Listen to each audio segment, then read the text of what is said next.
شروع اللہ کے نام سے جو بڑا مہربان اور نہایت رحم کرنے والا ہے۔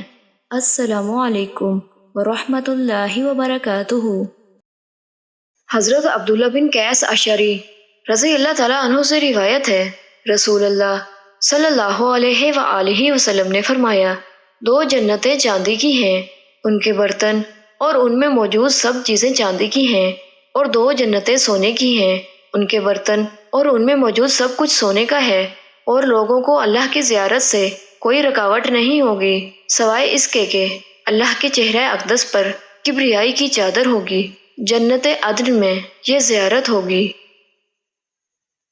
حضرت عدی بن حاتم رضی اللہ تعالیٰ عنہ سے روایت ہے کہ رسول اللہ صلی اللہ علیہ وآلہ وسلم نے فرمایا، تم میں سے ہر شخص سے اللہ تعالیٰ کلام فرمائے گا جبکہ بندے اور رب کے درمیان کوئی ترجمان نہیں ہوگا۔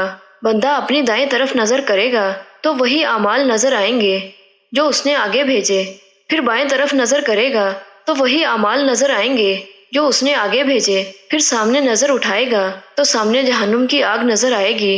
لہٰذا جو شخص کسی بھی طرح آگ سے بچ سکتا ہے وہ ضرور اپنا بچاؤ کرے، اگرچہ آدھی کھجور کے ذریعے ہی ہو سکے۔